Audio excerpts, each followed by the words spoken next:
Aku pancen wong sing tuna aksara ora bisa nulis ora bisa maca nanging ati iki isih duwe rasa tresno kaya tumrape manungsa. Aku pancen wong cilik ra kaya raja iso mangan wae aku wis trima nanging ati iki isih duwe rasa jroning batin sak tenane pengin kondo pupus kodhong gedang aja pincuk saiki wis ra kelingan piting pringe garing mbok apusi awakku yo nganti gering klaras godhong gedang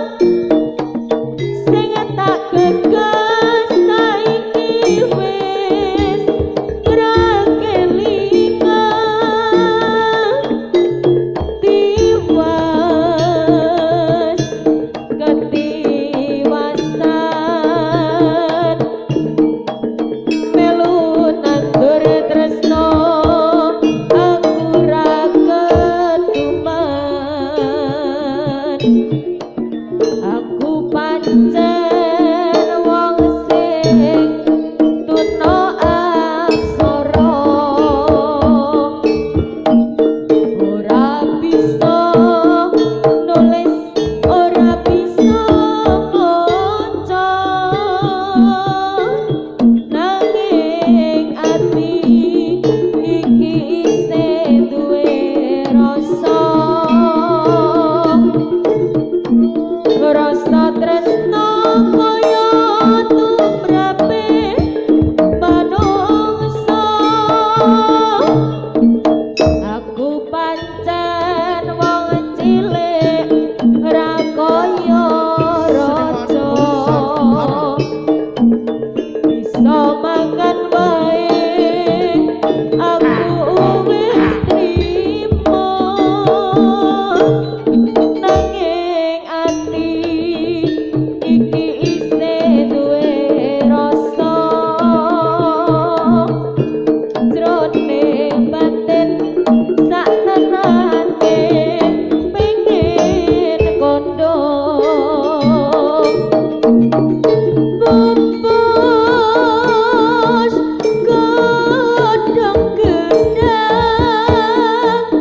ajang pindho saiki wis ra kelingan piting pringe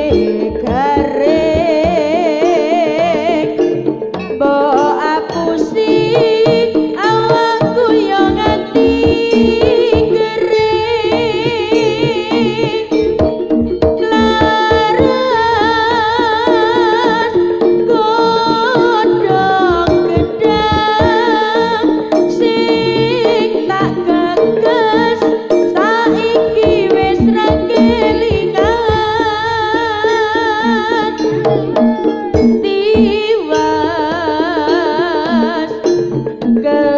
wiwasan